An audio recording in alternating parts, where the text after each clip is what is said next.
உங்களை அன்புடன் வரவேற்ப ஸ்பிரிச்சுவல் சாவி. இன்றைக்கி நம்ம பார்க்க போகிற ரீடிங் ரொம்ப பழமையான ஒரு வித்தியாசமான ரீடிங் தான். மேபி இதை நீங்கள் ஒரு சில சேனல்களில் பார்த்துருக்கலாம். பட் நான் இதை கொஞ்ச நாள் ப்ராக்டிஸ் பண்ணதுக்கப்புறமா தான் இப்போது வீடியோவாக போடுறதுக்கு ஓகே அப்படின்ற மைண்ட் செட் வந்திருக்கு. ஸோ இந்த ரீடிங் மார்ச் மந்த்துக்கான ரீடிங். இந்த வீடியோ உங்கள் கண்ணில் படுதுன்னா உங்களுக்கு இந்த மார்ச் மாதம் என்னென்ன விஷயங்கள் நடக்க இருக்குது. ஸோ இது மார்ச் மந்த்துக்கான ப்ரெடிக்ஷன் தான். நம்ம இப்போது வீடியோக்குள்ளே போகலாம். எஸ், நீங்கள் பார்த்துருப்பீங்க, இது மேட்ச் ஸ்டிக் தீக்குச்சிகள் தான். ஸோ இதை வச்சு தான் உங்களுடைய மார்ச் மந்த் ப்ரெடிக்ஷன். இது முழுக்க முழுக்க இன்ட்யூஷன் ரீடிங் தான். ஸோ உங்களுக்கு நிச்சயமாக ரெசினேட் ஆகும். ரெசினேட் ஆகலைன்னா நோ இஷ்யூஸ், இக்னோர் பண்ணிவிடுங்க. இப்போ நம்ம ரீடிங்குள்ளே போயிடலாம். ஓகே, இப்போது நான் இன்னும் ஜூம் பண்ணுறேன், தெரியுத நம்புகிறேன்.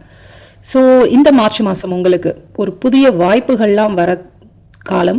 ஸோ உங்களுடைய லைஃப்பில் ஏதோ ஒரு பிகினிங், ஒரு சேஞ்சஸ் வரத்துக்கான வாய்ப்புகள் அதிகமாக இருக்குது. ஏதோ ஒரு பெண்டிங்கில் வச்சுருக்க சில விஷயங்கள் அப்படியே கொஞ்சம் ஸ்பீடாக நீங்கள் அதை முடிக்கிற மாதிரியான சில விஷயங்கள் தோணும்.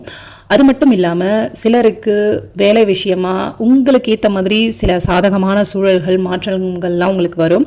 ஸோ வியாபாரம் பண்ணுறவங்க, ஏதோ ஒரு குட்டி குட்டி பிஸ்னஸ் பண்ணுறவங்கெல்லாம் இன்வெஸ்ட் பண்ணுறது மட்டும் கொஞ்சம் ஜாக்கிரதையாக பண்ணுங்கள். பிகாஸ் பிளாக் சிம்பிள் ஒன்று காட்டுது. அதே மாதிரி இந்த மந்தோட மிட்ல பார்த்தீங்கன்னா உங்களுக்கு பண வரவு உங்களுக்கு ரொம்ப ஏற்ற மாதிரி இருக்கும். ஒரு திருப்திகரமாக இருக்கும்.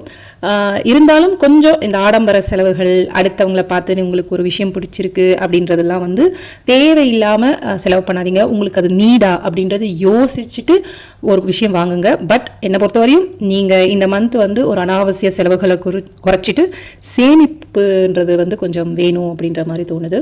அதே மாதிரி ஸ்ட்ரெஸ்ஸு கொஞ்சம் கொஞ்சம் வரும். அதெல்லாம் நீங்கள் பெருசாக எடுத்துக்க வேணாம், அது உங்கள் ஹெல்த்தை பாதிக்கும். ஸோ அதுக்குள்ளே நீங்கள் சிக்காமல் இருக்கணும்னா கம்பல்சரி ஏதாவது ஒரு நாம ஜபம் பண்ணுங்கள், இல்லை ஒரு மெடிடேஷன் பண்ணுங்கள். அது ரொம்ப ரொம்ப நல்லது. அண்டு உங்களுடைய ஃபேமிலி சர்க்கிளில் ஏதாவது ஒரு வெளியே போகிற மாதிரி, இல்லை ஒரு ஃபங்க்ஷன் செலிப்ரேஷன்ஸ்க்கான விஷயங்கள் வரும். இதுக்கு முன்னாடி யார்கிட்டையாவது உங்கள் உறவுகள் சார்ந்தவங்க கிட்ட ஏதாவது இருந்த சின்ன சின்ன சண்டை சச்சரவுகள்லாம் அப்படி கம்மியாகி நீங்கள் திடீர்னு அந்த பர்சனை பார்க்கும்போது ஓகே போனால் போட்டோம், ஏதோ நடந்துருச்சு விட்டுருவோம் அப்படின்ட்டு அவங்க கூட கொஞ்சம் ஜெல் ஆகிறதுக்கு, மிங்கிள் ஆகிறதுக்கான காலமாக இருக்கும். ஸோ இந்த ரீடிங்கை பார்க்க வந்தவங்களுக்கு மார்ச் மந்த் ஓவரால் ப்ரெடிக்ஷன் இதுதான். இது ஜஸ்ட் இன்ட்யூஷன் தான், நான் மறுபடியும் சொல்கிறேன். அது மட்டும் கிடையாது. சில பேருக்கு இன்னும் விரிவாக இதை பற்றின தேடல்கள், புரிதல்கள் வேணும் அப்படின்னு தோணுச்சுன்னா பர்சனல் நம்பர் கொடுத்துருக்கேன். ஸோ அதில் வாட்ஸ்அப் பண்ணிக்கோங்க. இன்னும் அடுத்த வீடியோவில் சந்திப்போம். நன்றி.